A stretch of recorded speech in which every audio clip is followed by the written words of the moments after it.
Good morning. I have a 2002 Chevy Suburban 1500 that cut out on my wife when she was coming back from a trip. We took it to the shop and they really couldn't find anything wrong with it. Then I drove it over for Easter to family's house, and when I was just coming back about 5 miles from the house, it cut out on me. So I was able to run some quick diagnostic tests on it while it was still broken. Let me show you what I did. The first thing I did was I went ahead and popped the hood on the truck, and I just wanted to see, because it was acting to me, and what I thought, it sounded like it might be a fuel pump issue, and I wanted to find out if the pump was priming the engine. So the first thing I did was to listen. So let me show you what that would sound like if it's working right now. So you're going to hear that click, and then you're going to hear like a zzz, and that's the fuel pump priming the rails. And it was kind of noisy on the road, so wasn't quite sure if I heard that. So we tested it several times because I wasn't hearing it when I initially got out of the vehicle. And I went out here and then I looked at the fuses, or actually the relays, and this was the relay that controls that. So I was listening for a click. So I went ahead and pulled this relay, and if you can see it, it's kind of brownish colored, but it didn't make a difference when I pulled it. You can see one of the other relays just turned off. So what I did is I swapped it with this relay right next to it, which was not an essential relay, but basically is the same number, to see if that would fix the problem. If I would hear the relay click on and then the pump prime the rails, but it didn't make a difference. So we just would continue to have my wife wait, and I'd sit out here and then I'd have her, wait a minute or two and then have her try it again. Eventually I heard the pump kick on and the rails get primed. And then I said, well, go ahead and start it now. And she didn't know. She goes, start it? I said, yeah, go ahead and start it. So it started. And so that's when I realized that it wasn't the relay, but something else was going on. It most likely wasn't spark. So I didn't have to put a node to test for pulse on the injectors or anything like that. And I didn't go ahead and I didn't check to see if there was spark, because almost certain I didn't hear the pump kick on at that point. It hasn't gone bad since then. Sometimes when we're driving up hills, it'll chug a little bit like it's not getting enough fuel pressure. So the next thing I did is I took this vehicle to the shop and said, I think the fuel pump might be going bad. They ran tests on it. Initially they thought the fuel pump might be going bad, and then they told me that it wasn't bad because it had the proper pressure for a flex type vehicle. I didn't even know this was a flex type vehicle. It doesn't say anywhere on the vehicle anything about flex. It's a Z71, but if you look at both on the dash and here, you'll see that in the part number there, and I looked this up on the internet as well, there is a Z there. So this Z means that it's a flex fuel. So I never knew that. And then I cleaned off this little tag here, and sure enough, it takes E85, so it is a flex fuel, which the point of that is that the vehicle fuel pump has a lower pressure rating than standard gas. So they said the pressure is fine. They couldn't find anything wrong with it. What I'm going to do is I'm going to replace the fuel pump. Typically involved in replacing a fuel pump on these type of vehicles, and a lot of vehicles these days, is your fuel pump sits on top of your tank, and you've got to pull down your fuel tank. I didn't want to do that. There's got to be another way if it's on top. And on my Nissan Maxima, there was a fuel pump. I was on top of the tank, and you can access it from the seat. And I thought maybe I could do the same thing with this. So I started looking at where underneath the tank, under here, and it looks like it generally lines up with somewhere in this area underneath this back rear seat is where the fuel pump would be. So I was getting this great idea. I could go with maybe go with a not the most expensive pump, because if it ever goes bad I could replace it again, and I could cut a little hatch in the bottom of this, and come to realize that I'm not the first one to ever thought of this. So I'm sure there's other resources out there, other videos that explain this for different references for your vehicle. I didn't see one for a 2004 Chevy Suburban, but I figured they're probably somewhat the same. So what I'm going to do is I'm going to pull out this rear seat here, and then I'm going to take a look and calculate based on the book and what I think is the location of the fuel pump, and I'm going to cut a hatch in there that can be then closed up and if I ever want to replace the fuel pump again, I could. So I then went out and got a fuel pump. I think this pump cost me $7 or $80. This is one for the a flex vehicle for E85. It is a different fuel pump, so you need to make sure you know what vehicle you have, what type of fuel system you have. And then I went ahead and picked up this ring because typically, from what I've seen and other fuel pumps have done in the past, is that it's all rusted out when you go to take it off. And for me, I just figured I'd go ahead and get that and replace that while I'm in there. And if this pump only lasts me a few years, I can get right back in there and replace it, no problem. Should be pretty easy. But what I found, this pump had a really good ratings on it, and it's probably going to last me for the life of how long this vehicle is going to last, because it's already got a lot of miles on it. And when we get rid of this vehicle, it's probably going to the junkyard. First thing before I do anything else is I'm just going ahead and pull the negative lead off this battery. I don't need to do this yet, but I'm just going to go ahead and pull it off so I don't forget later.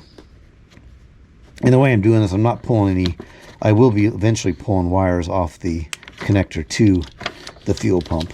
This little wrench is so handy for taking off these side post batteries. If you haven't got one of these, pick one of these up at your local auto shop or something. So it's a little ratcheting, and it just allows you to take these posts off really easy.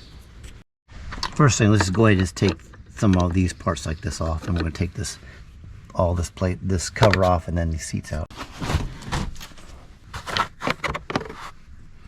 There's a small screw back on the back side of this seat for this cover, so I'm going to go ahead and pull this out with one of these angle screwdrivers because it's real tight.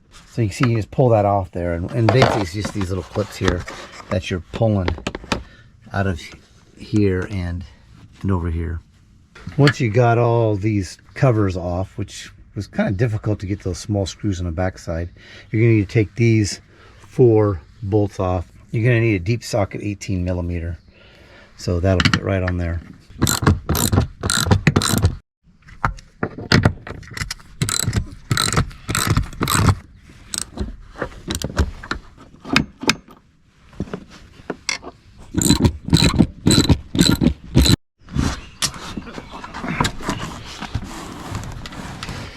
A little hard to show you with one hand with the camera, but I just pulled the seat right up. I'm just going to pull it out of the vehicle and set it someplace. Well, that's it, but it looks like I don't want to cut this carpet, so I'm going to pull this other seat out here.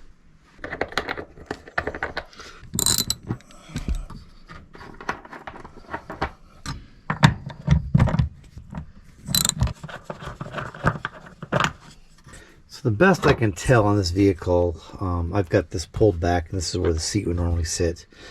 I don't know where this is, and you really only get one shot at it. So I'm going to come back from here about 1 inch, and I might just cut this whole plate off to here and come back to about there, and then come up on the other side of it. That would give me a full, like a hatch to pull up, I guess, to here. I'm thinking there must be something underneath this right here, because it's got these welds, spot welds on there, and I want it to kind of fold up easily, so I'll put a little relief cut on this side here, on that side too, so I can pull it up. So best I can tell, like I said, it's probably about right here is what I think it is, and I've seen some other videos where it's approximately about right here as well, but I don't want to take the chance of cutting it too small. Well, I went an extra step. I put the seat back in because I want to see that if I cut a hatch here, can I then replace this in the future by just cutting the carpet if I wanted to and not pulling out the whole seat. And I would need to bring my line back to about right there so I could lift up, like put a line right here. And I really believe it's right here. But now I got to make the decision, do I go ahead and cut where I had the line back here and get the right, or take a chance and cut right here where I believe, based on looking underneath the truck and the fuel pump and on the tank, that the fuel pump's about right here. Now they pulled the seat back out and I got the different markings. This would be the larger section I'd cut out. That's the safe bet. This would give me flexibility in the future. Am I ever really going to need to replace this fuel pump? Probably not.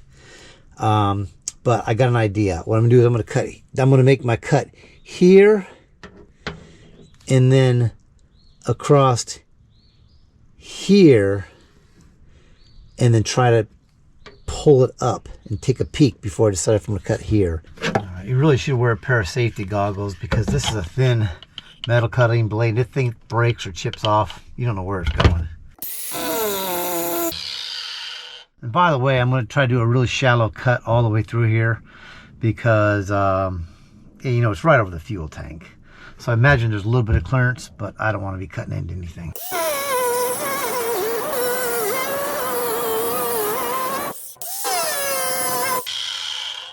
Also should note that make sure you don't have any gas leaks before doing this.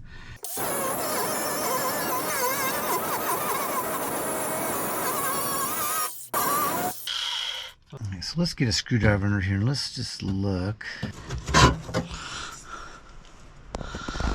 There it is right there. So we're perfect. If I cut it at this line right here, then I'm still have really good access to it. So I think I'm going to do that. I can see it though. I'm lucky. I'm glad it was right where I thought it was and where it was on similar vehicles.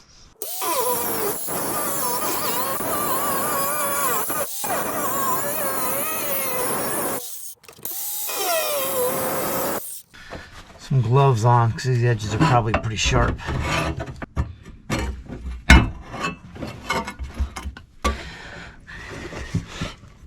There it is. So hopefully I can squeeze it out of there from that angle. Alright, just making sure that's clear. Okay. Now I got the fuel pressure relieved off that Schrader valve. I'm going to actually just vacuum this up real quick before I release these lines.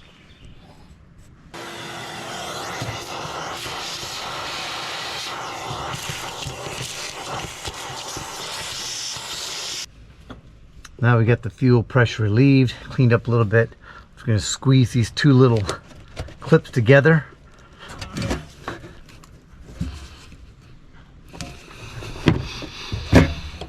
Alright, that one's off. This one was a little tougher. Let's get it.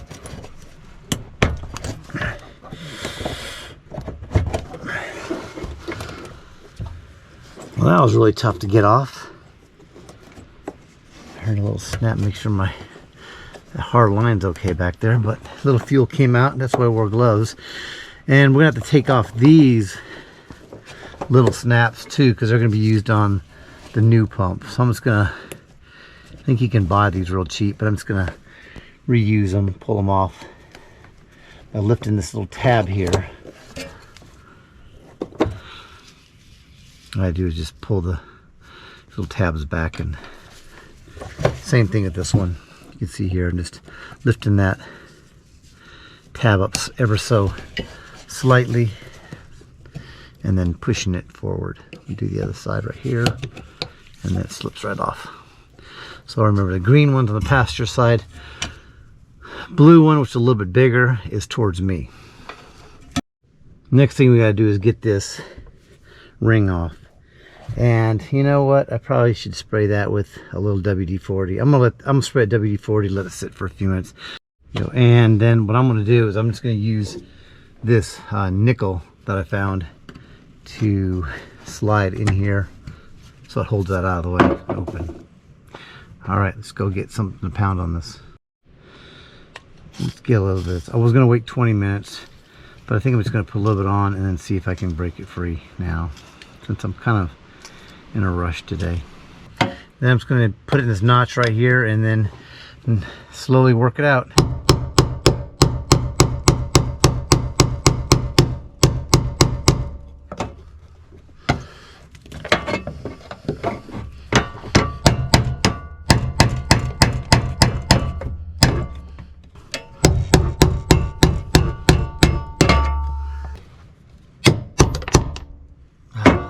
Okay, that ring was stuck. Holy smokes, I think I got it. Yep, okay, here we go. So I'm going to take this ring off. There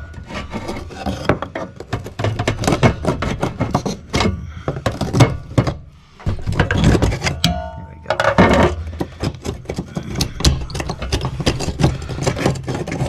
It's not too bad a condition actually, but I did go ahead and buy another new one just because it's not rusty.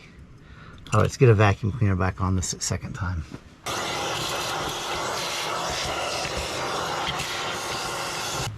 I just didn't want any of that junk that fall in there. I want to make sure it's clean so nothing falls into my tank. Let's carefully try to, broke loose. And then let's take a look at this.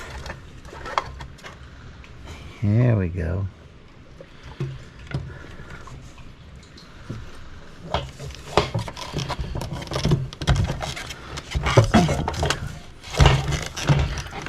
Okay, so it looks like I have to pull this. Oh, I pulled it right out without having to pull off that float. Sometimes you got to pull this float off because it's in the way, but this one, because the screen bends back, it pulled right out. And there's my seal, there's my pump, and my gas tank, wouldn't you know it, is like completely full right now. And that's another reason that I decided to go this method, is I didn't feel like emptying out the tank, so to pull the tank down. So this way I've got the gasoline still in the tank, didn't have to drain it, and I can just swap this out. So this pump still worked. It was every now and then it would not work, it would fail, and then we have to keep trying to start it, and later it'd start again. So now what I'm doing is just clean this dirt around this edge. I'm wiping it away so it doesn't fall into the tank. I don't want that crud in the tank. Tank looks pretty good. Let's wipe this stuff out. So, but it was stuttering sometimes when you're trying to go uphill. I'm just going to take a few minutes and clean this whole thing up by wiping it down. Alright, just go ahead and put this arm on. Slide it into this hole, lined up, and then press that down into these little channels. Let's go ahead and carefully slide that in there, dropped right in place. But you know what I forgot? I forgot to put the seal on it. I'm glad I remembered that just in time. Alright, slip this new ring on all the way up to the top.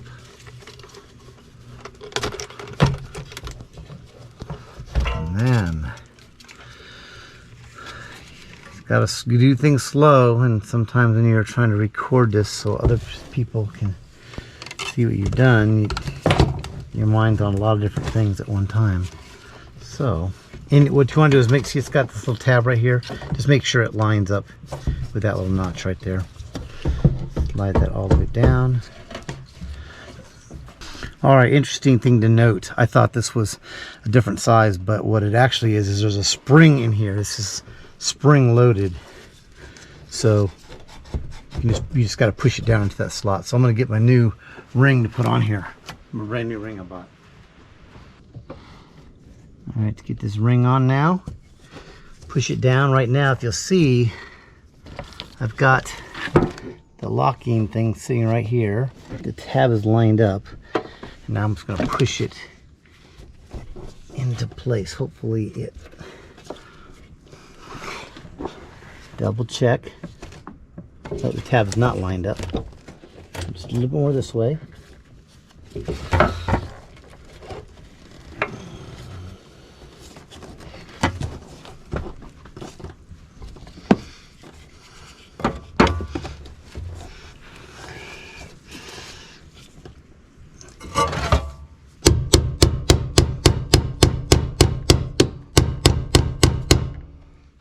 I'll just make sure that tab was still lined up. We're almost there.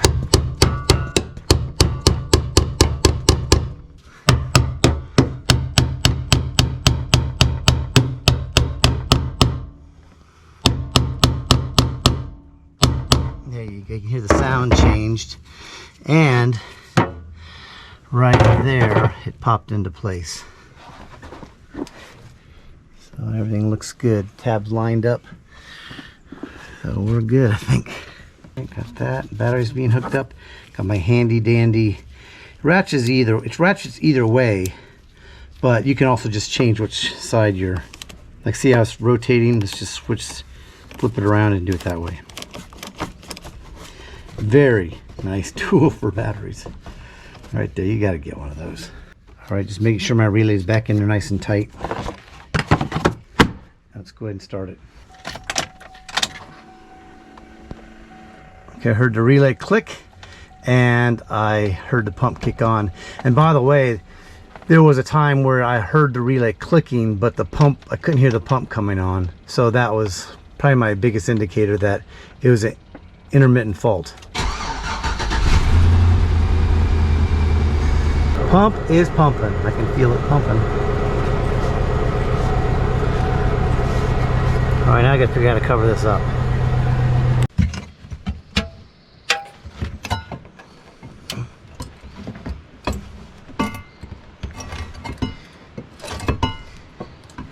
So I like to keep things simple. So I'm just going to use a piece of flashing, a piece of metal or something, and just to get underneath here, just to hold that in place. And I'm just going to tape this up. I'm going to try to use some of this I had laying around.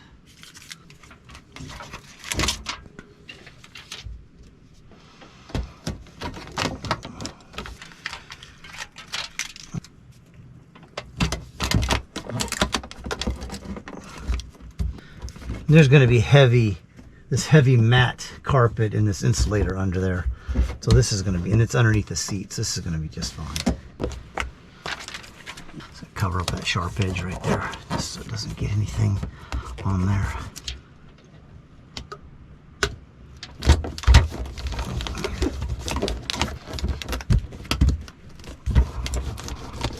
All right, that's good. That's good enough for me. Right there, and then it's going to have this on here, this insulation, and this heavy mat, and it's underneath the seat. So excellent. That's done. I'm just going to go ahead and put the vehicle together, and we're done. Thanks for joining me. Hope it helped you.